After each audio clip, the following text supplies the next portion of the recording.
Just be glad for all you have that's in today. Hey everyone, Connie here for the Season 9 premiere of My Little Pony Friendship is Magic.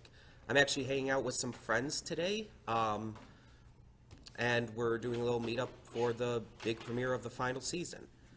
I'm going to try to keep this short, because it's actually going to premiere very soon.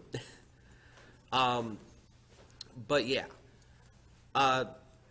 I don't have, like, a lot of expectations with the final season, because there's a lot they're not going to be able to give us closure on, a lot they're not going to be able to finish out.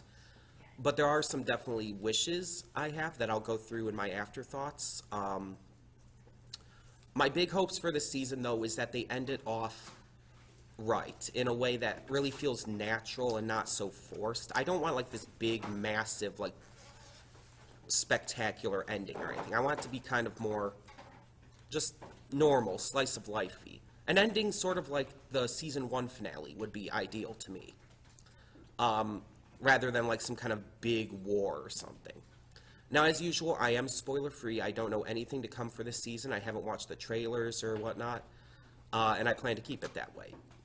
Just how I personally like it. I think it makes for the best reactions. For this reaction, I will be recording myself as I watch it. But yeah, I'm probably not going to be as actively talking to the camera during it because, you know, everyone's watching as well, just letting you know. And I'm really excited. I'm hoping that this ends up being a really fun premiere. I don't know what's to come, but we'll talk more about it in the afterthoughts. So for now, when the screen fades to black, pause this redirect and go to the description below. Follow the link to the reaction, and after you watch it, come back here to the redirect and resume play. Because after it fades to black, then fades back in, everything from that point forward will be my afterthoughts and will contain spoilers to the episodes. So that being said, thank you so much for tuning in, and I will see you at the reaction. And we are back, and we'll begin with spoilers in 3, 2, 1, now. So first things first, you may notice I've changed clothes and I'm back at home. I decided to wait till I got back home to do the afterthoughts, because at the meetup we were having fun. We played some Smash Ultimate, and we're just hanging out and stuff, so I wanted to wait.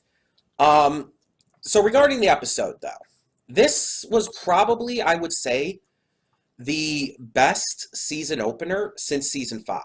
If you remember, Season 5's opener was the Cutie map, and involved the introduction of Starlight Glimmer as a character as the leader of the cult-like R-Town.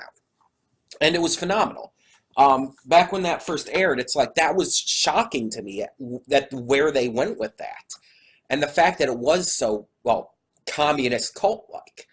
Now, this one doesn't quite take those same routes, but what this does, what this season premiere of the final season of MLP FiM does, is it gives us something that I think a lot of people have wanted, and that is a true antithesis of the main six. Because we've had many enemies to the main six at this point. We've had many enemies, but I think everybody's kind of wanted a true antithesis to them. The Avengers have their enemies, and they don't truly have like a true antithesis themselves. That's why I've always liked DC more, because the Justice League has the Legion of Doom. And now, so does MLP. We have our League of Villains. We have our Legion of Doom. And it's funny that it's headed by Grogar, because the original voice actor of Grogar in Generation 1 also voiced Lex Luthor in an incarnation of Justice League. Or I think it was Justice Friends, maybe, at that point. I don't know, one of those old DC cartoons. So it's just kind of funny, even though it's not the same voice here. So there's two main plot points to this premiere. One of them is the other is actually exceedingly exciting, and my camera just died. I apologize. There we go. So I'll get the one that's a little more disappointing out of the way first, and that is the fake out retirement of Celestia and Luna, and Twilight being put in charge of Equestria.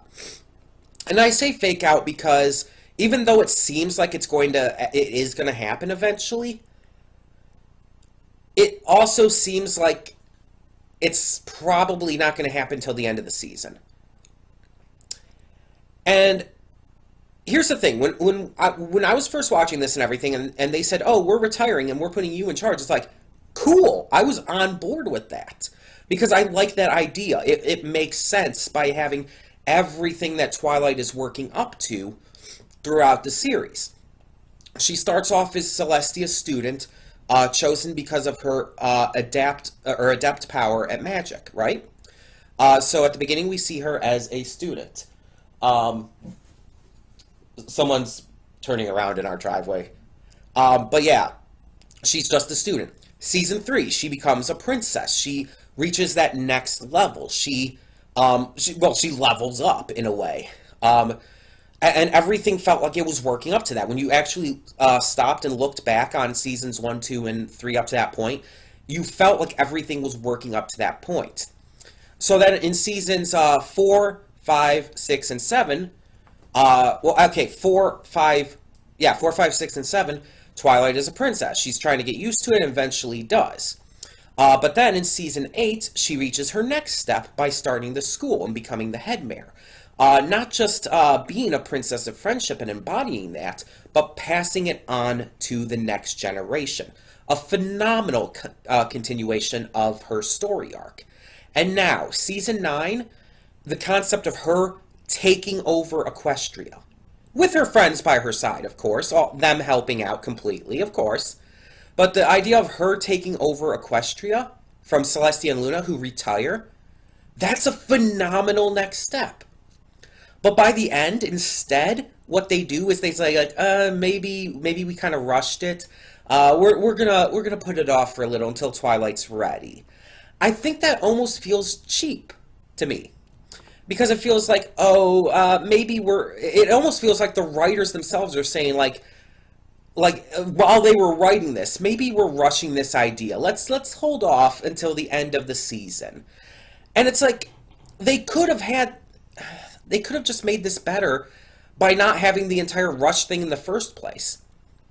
Having Celestia and Luna try to rush it and have it, be a few days, it's like, I don't know, it just made it end up feeling really off in the end.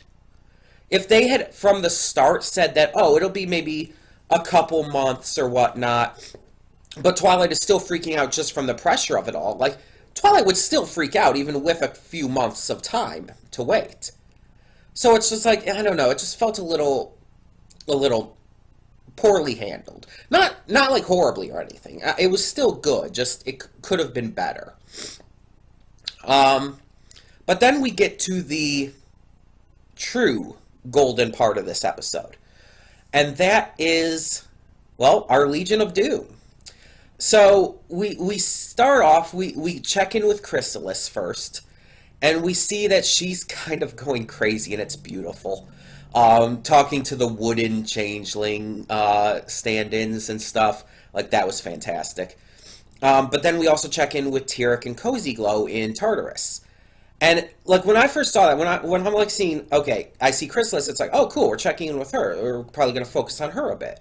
And then it's like, and then it goes to Tyrek and Cozy Glow. I'm like, wait, we're going to them as well? We're checking out on all of our villains that have been left hanging? And I was kind of worried, admittedly, because it's like, they're not going to try to force too many villains in at one time, are they? But then they're all teleported to this different location, and we see Sombra, and at that point I was thinking, wait, what? I think you probably saw during the reaction, I think I said it during then, it's like, wait, he's dead. And here's the thing. No matter how you look at it, someone else said during the reaction, someone else who was there at the meetup, it's MLP. It's a kid's show, they and everything. And it's like, yeah, but he died. He kind of blew up. He wasn't sent to the ether. He blew the fuck up.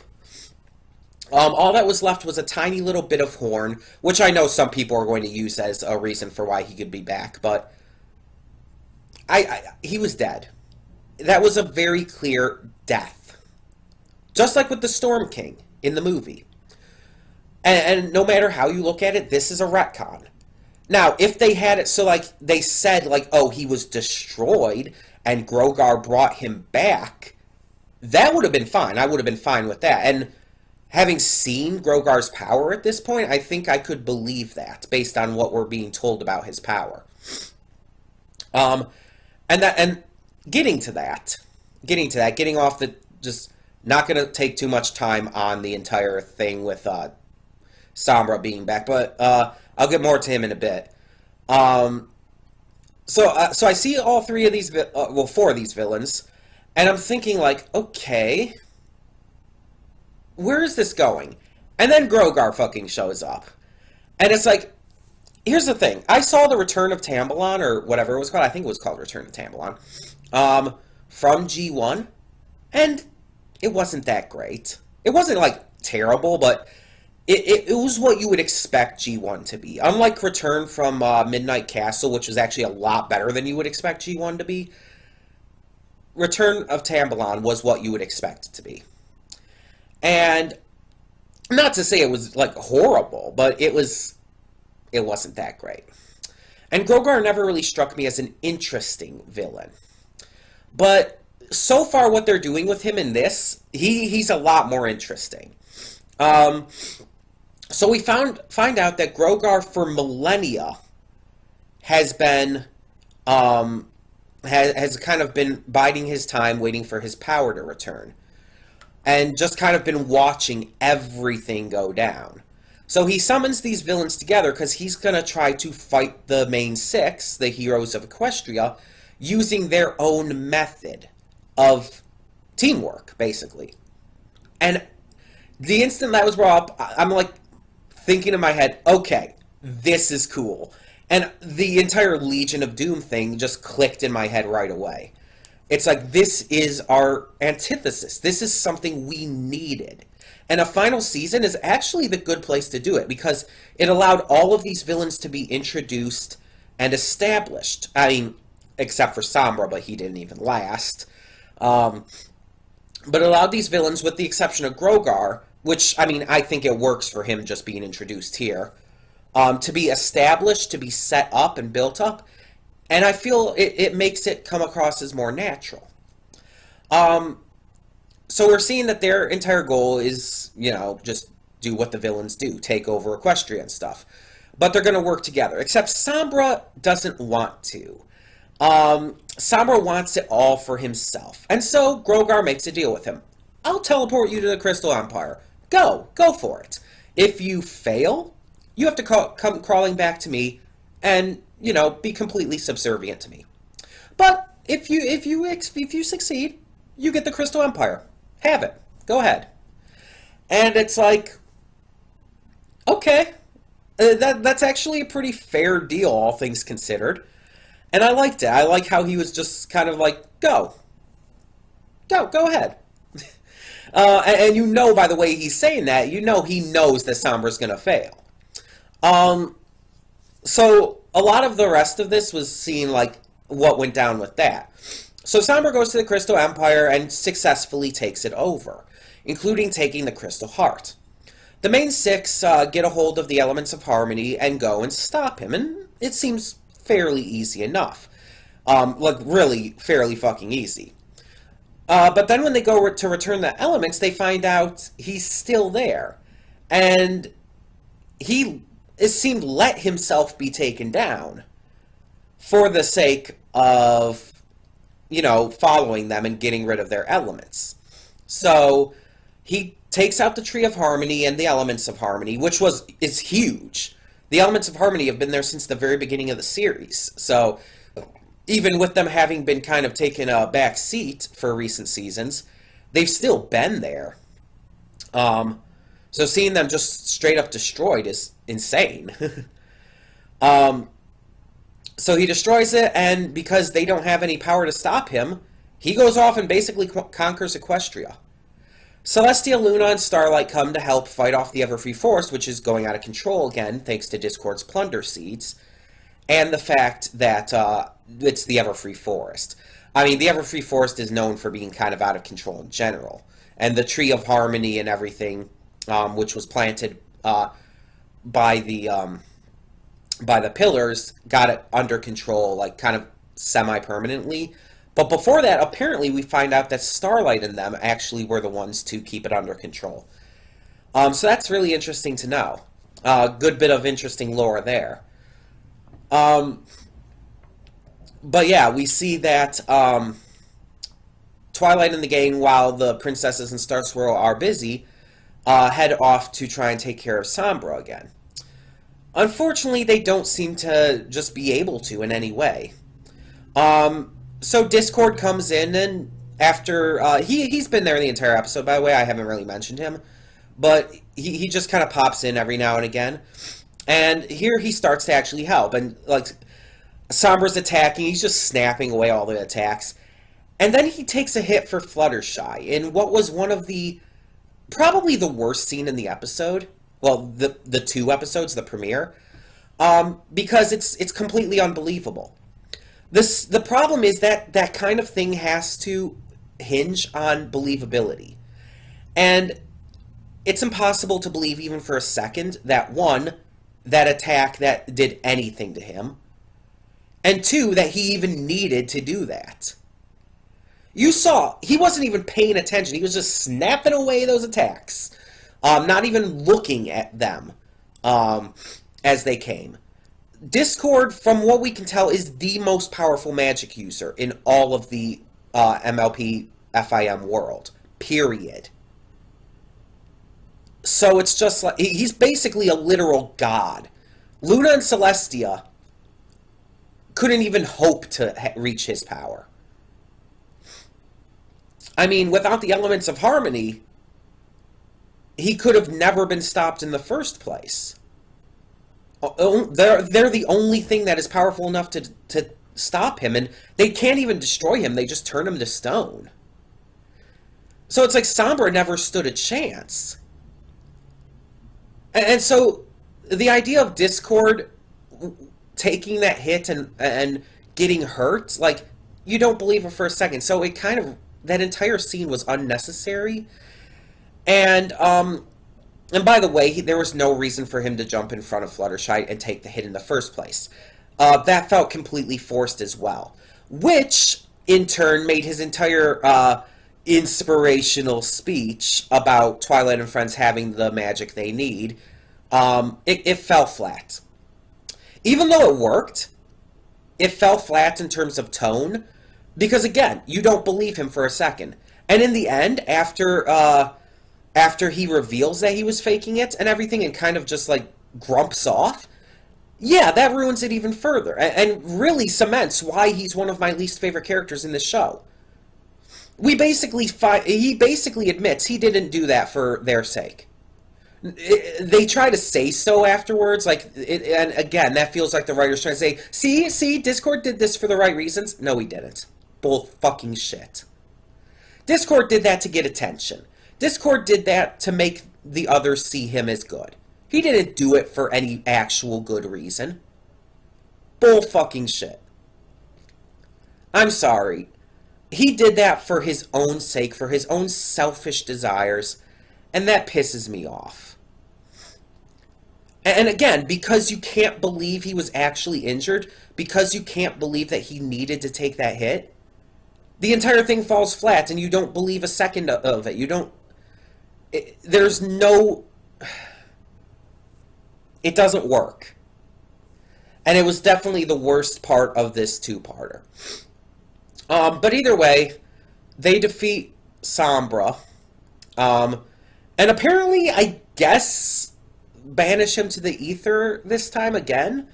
Because we can't assume he's dead now, because apparently the villains don't die. They can't die. Who knows what the Storm King's doing now? He's probably living it up in purgatory or some shit. I don't know. I'm salty about that. But yeah, we check back in on the others, and apparently Sombra's just not joining them. But we also see that Tyrek, Cozy Glow, and Chrysalis are clearly uncertain about working with Grogar. They're not on board with it, and I like that. It's not quite like the Legion of Doom because of that, because the Legion of Doom were, even though they definitely had their own goals in mind, they were working together. This feels more like Chrysalis, Tyrek, and Cozy Glow are working for Grogar, not working with him.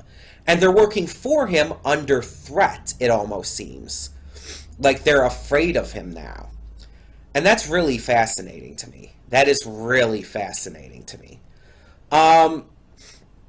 So yeah, this was a great two-parter. Again, not perfect and not the best. Had some bad points to it, and some parts that just could have been handled better. One thing to note is Sombra's voice actor was different. In the past, Big Jim Miller, one of the showrunners for the series, had voiced Sombra. But now the Sombra gets like a legitimate, real speaking role in this premiere. He was voiced by apparently the guy who did Flutter Guy.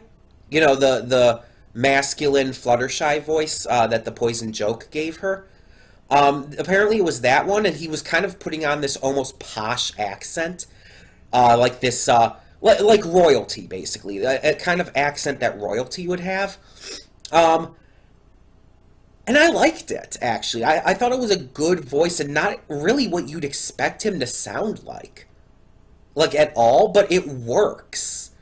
It just somehow works and makes him come across as a more interesting character than just someone who growls out crystals. You know? So I did like that change in voice actor. Because, I mean, usually I don't like voice actor changes because I've said before and I'll say again. A character is their voice. But that can also be a bad thing.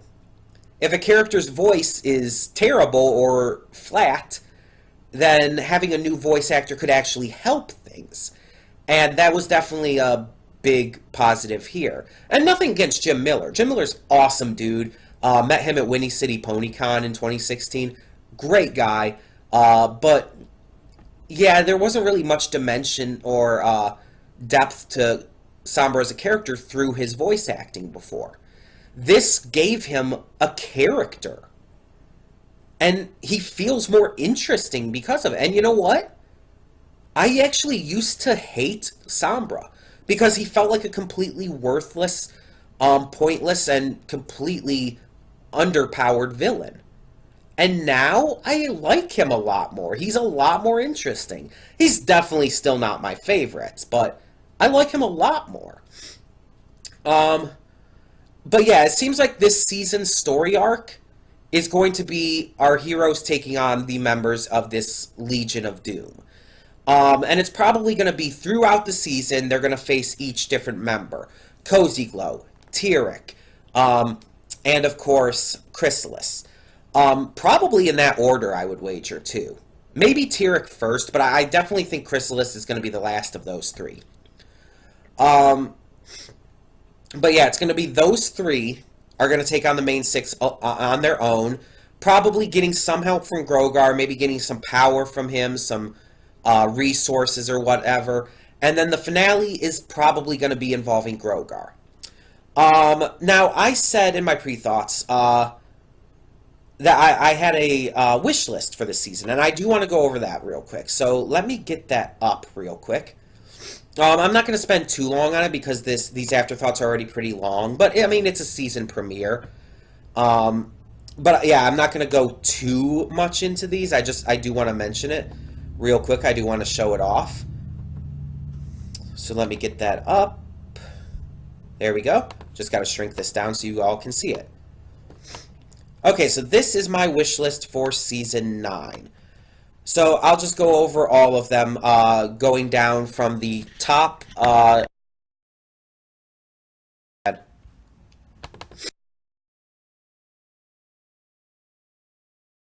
what the hell?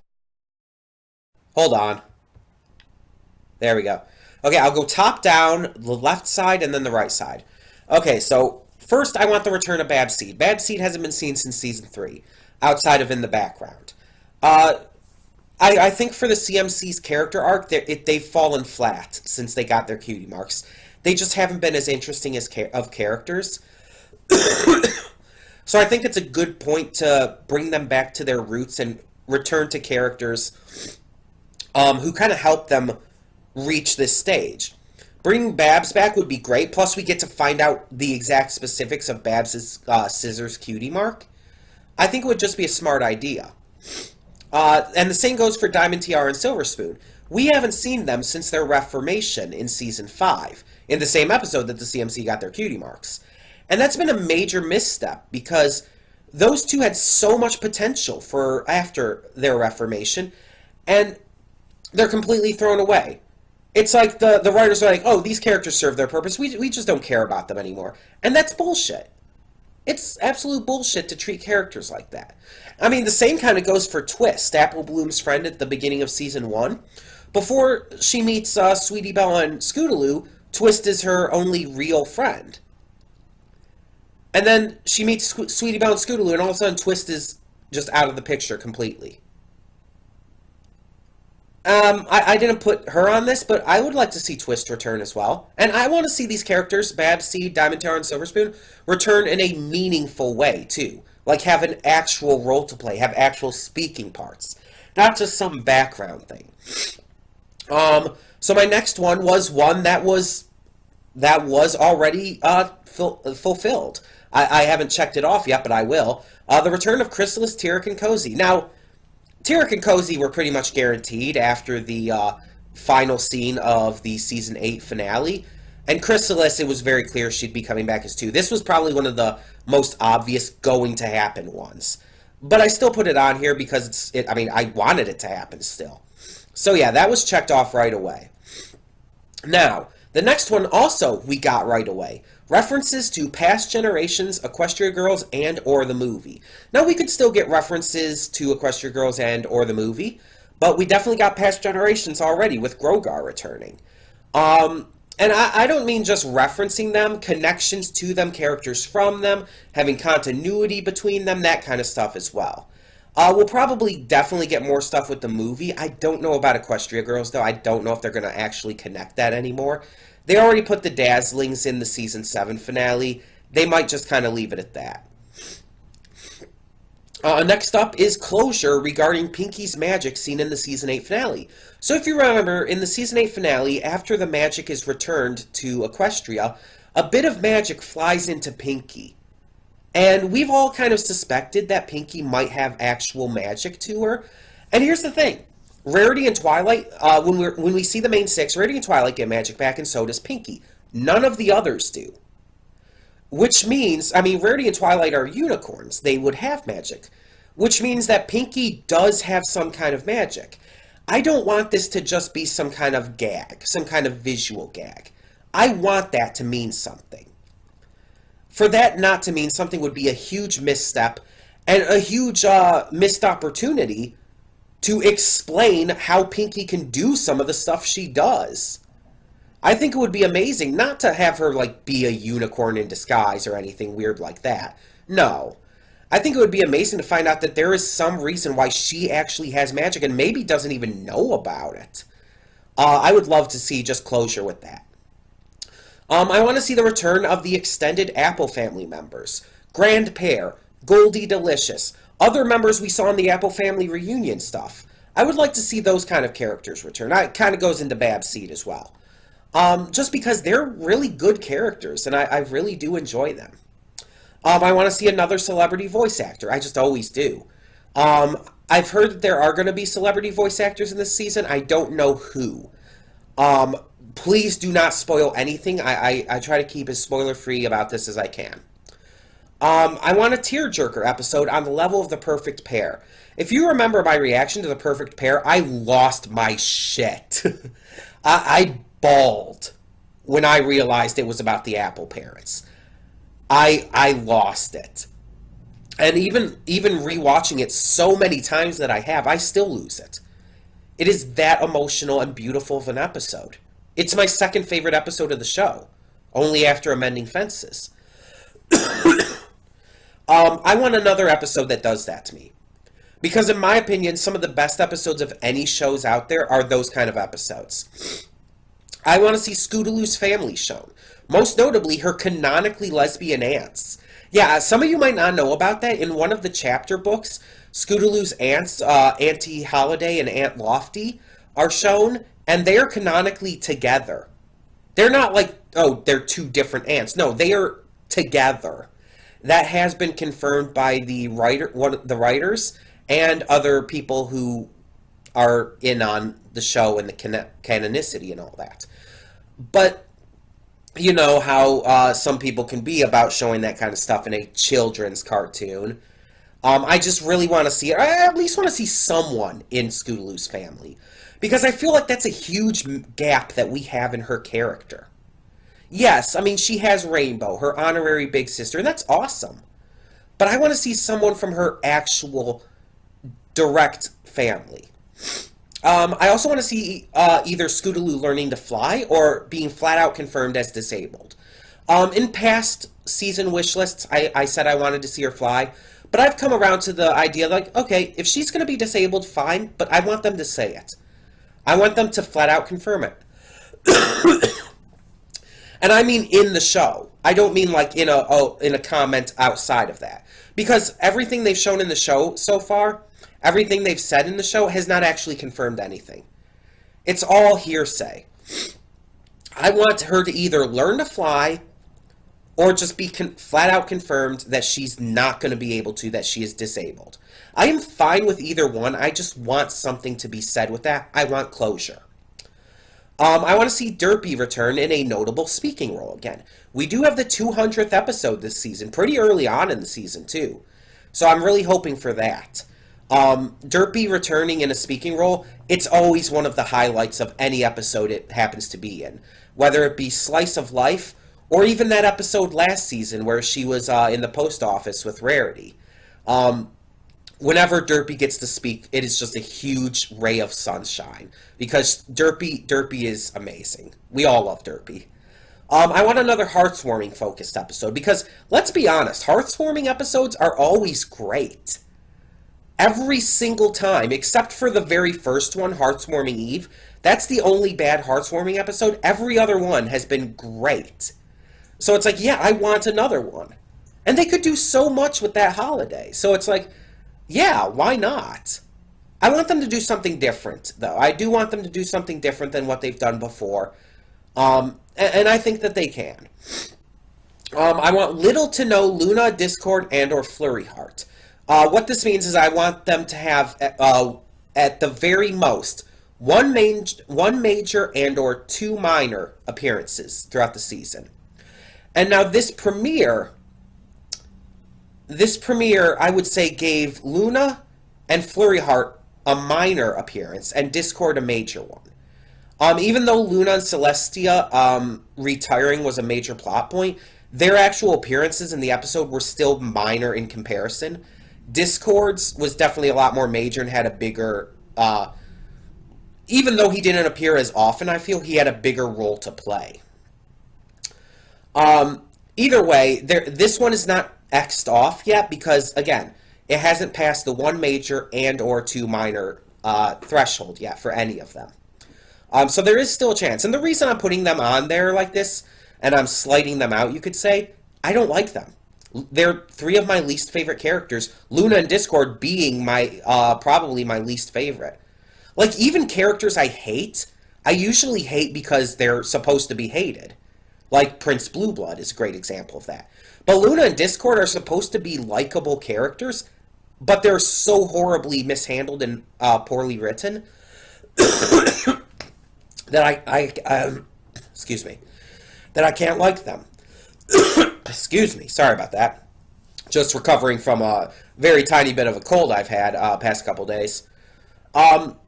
Next, kind of going with the entire Scootaloo's family and her lesbian aunts, I just want confirmed LGBTQ plus representation. We did get some of that in the last, I think it was season 8. It was either 7 or 8. There's the Heartswarming episode with Big Mac and Sugar Bell, and in it showed Bon Bon and Lyra giving each other heartswarming gifts, and in a very clearly romantic way. Not just like, oh, they're best friends, they're going to give each other gifts for heartwarming, which is fine. Like, people in real life, you can give a Valentine's Day gift to a good friend. There's nothing wrong with that. And people even do it for family members, of course. But the context of the scene, as well as the writers knowing that they're excuse me, pardon, knowing that Lyra and Bonbon are one of the biggest ships among the fandom, they know what they're doing. It's just hard to confirm that in the show because, again, executive meddling and everything, because it's technically a children's cartoon, and it's hard to get LGBT representation still and that kind of stuff. I mean, unless you're stuff like Steven Universe and Star Versus, where they just say fuck it. But this is geared and marketed towards a younger audience than even those. So, I want another episode that criticizes the fandom. And a lot of people will disagree with me on this, but I think that those are some of the most necessary and important episodes of the show. Because they call out the fandom on their bullshit. Let's be honest, I love the Brony fandom, but it has its bullshit. There are people in this fandom that do things wrong. And one of the big notable examples, I think, was in Season 7 with that, I think it was 7, with that one episode that really got panned by a lot of the YouTube critics and stuff, and I feel like they completely missed the point. It was the episode where the main six released their journal as a book for the masses, and then when the public started complaining about it and everything, the main six defended themselves, saying, oh, we're not perfect. Take us as we are, or don't take us at all. And it was basically this really empowering message of the creators of content are people too. They make mistakes. They do some things wrong. But take them as they are, or don't take them at all. Don't be assholes. Treat them like people. And it was a great episode. And all of the critics who that episode was complaining about being super overly aggressive and critical towards the creators didn't get the point. And it's like, that's why we need to have episodes like that. Because it's calling them out on their bullshit. Here's the thing.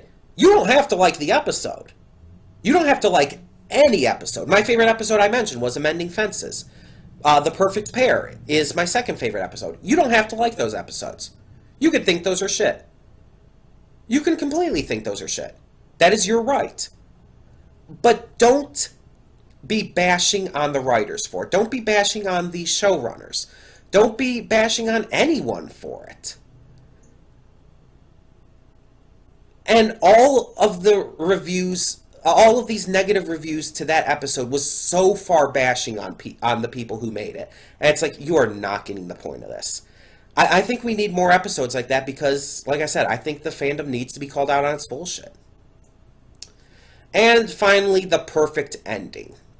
Now, as I already said, this is probably going to go to where our main six fights each of the members of this Legion of Doom throughout the season, and then at the end it's going to be Grogar. I think what would be the best idea here, do something completely different, have episodes 24 and 25 be the final battle against Grogar, and then the final episode, 26, is the season finale, and it's just a slice of life episode. Just the main six going about continuing to do their thing, and getting to see just how the world of Equestria is evolving as time goes on after this big battle. That would be the perfect ending to me. But even if that doesn't happen, even if the finale, the two-part finale is just the battle against Grogar and stuff, I still want the actual ending, not just the final episode, the ending to be perfect, to really feel like it wraps the series up in a beautiful bow. And I think the best option for this, and I've heard a lot of people say this series started opening up a storybook. Let's let it end with that storybook closing. And I'm getting emotional just thinking about that. Because if that is how it ends, if it ends as a mirror image of that opening scene with this storybook closing, that will be the perfect ending. And you saw just the past couple days, you saw my top 10 list of my favorite shows of all time, and how this show is sitting at number 5. This will bump up big time if they do that.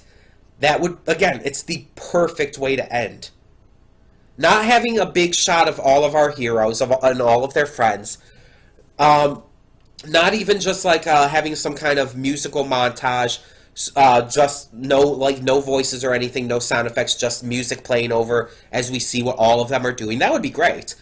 But I think that if it shows that storybook closing, big old gold star. Big old gold star. But yeah.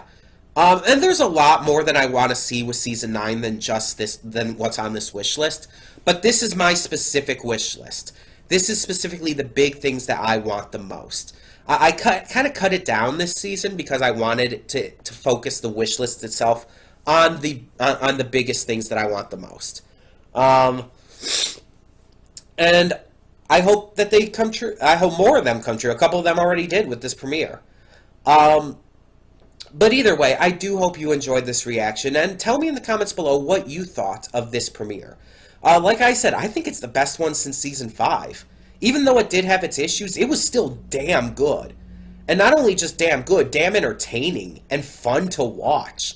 And I think part of that, admittedly, was because I saw it with my friends. Because we went to that, we did that meetup. Even though there weren't a lot of us there that time, we had a blast. We had fun. And I think that makes it just all the more sweeter.